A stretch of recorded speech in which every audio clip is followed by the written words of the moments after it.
people think very often that they are listening to their intuition. And then they will say, Guruji is talking through me. This is a stupidity of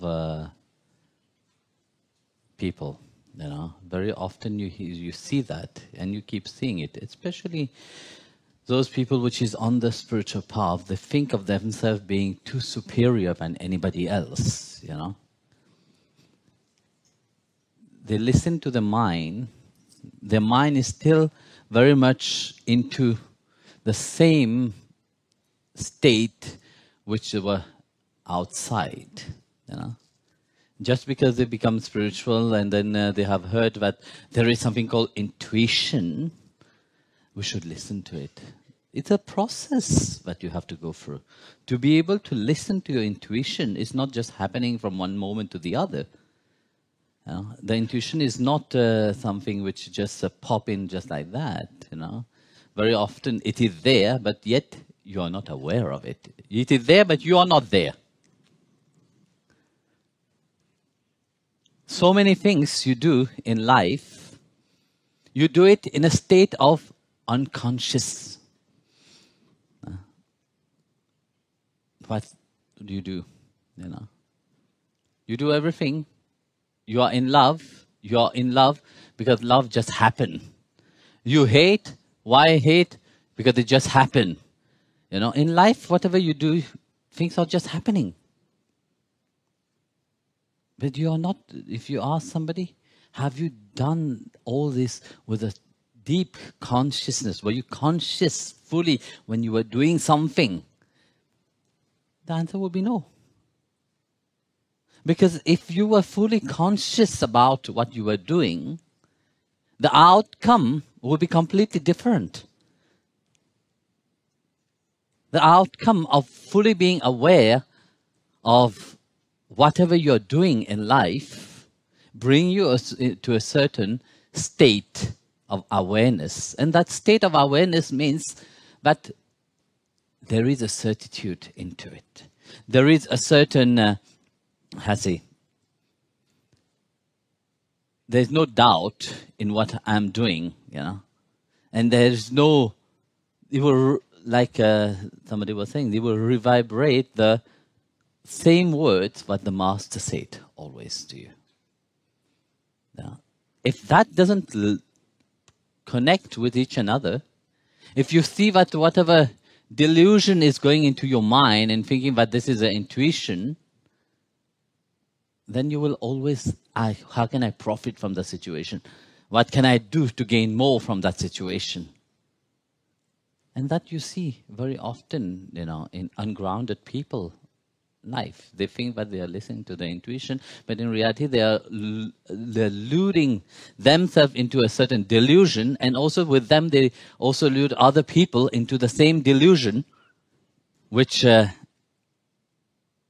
are in.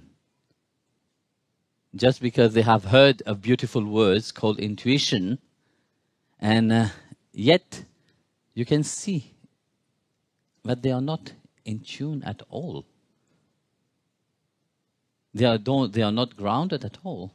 So to be able to come to the point of listening to the intuition itself, firstly, you have to be in the state of calmness within yourself. If you yourself is not in a state of calmness, you can't even listen. Of course, you sit there and in deep meditation, you will hear many voices inside of you. Yes or no? But all these voices are just the old recording of your mind, which is, it have recorded it, and when you are closing your eyes, you pretend to meditate, it will throw it back to you. And that's what people do. You know, they think that, yes, I am too great, I can listen to my intuition now. You know, in one of the satsang, I say, don't listen to your intuition, because you have not reached to that level. But you have to come to the point, and through your sadhana, through your spiritual practices, go into that calm state to differentiate what is the first voice that I feel inside of my heart, and which one is the second one, which I hear in my head. There's too big difference between the two. Even if they appeared to dress the same way,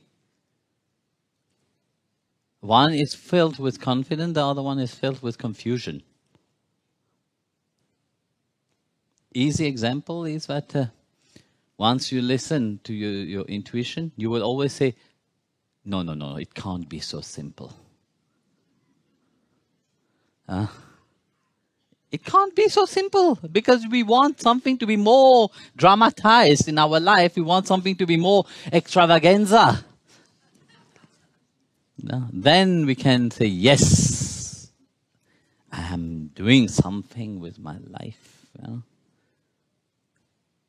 No, you're not doing anything. Because if you have soaked in and really deepen yourself, through the satsang, through the knowledge, through your sadhana, things will not just happen to you. There will be deep awareness in what you are doing. You will do it with that deep certitude. You will realize that, yes, things don't just happen like that. There is something behind that make that things happen. And how do we go? We go just like that. Oh, yes, I'm feeling my intuition. And then, of course, when it is not the way it is, we can always find another solution. We can always find an excuse for it. Guruji said it like that. It's a test, or this and that. Yeah. Well, you see, this is the problem. That's why you need to be able to listen to one intuition. It takes time. It takes deep investment, into diving into yourself. First, you have to become calm into yourself, You have to attain to that state of calmness. Then you can listen to your intuition. Because then when you listen to your intuition, you will see that there is no difference between the Guru's voice and the voice that I'm hearing inside. There is no difference between the distance is not there anymore. Then there is no need to you come to that point of surrender. You come to that state of surrendering. And everything that you do it with that same attitude, the same state of love. You do it with the same state of whatever I'm doing it in a state of surrender.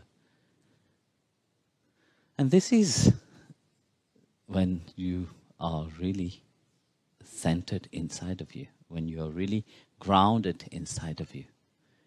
Not only centered and grounded, but also awake into that blissful state, awake into that joy. So in whatever you do, that joy will be infused into it. So until that happens, don't listen to your so-called intuition.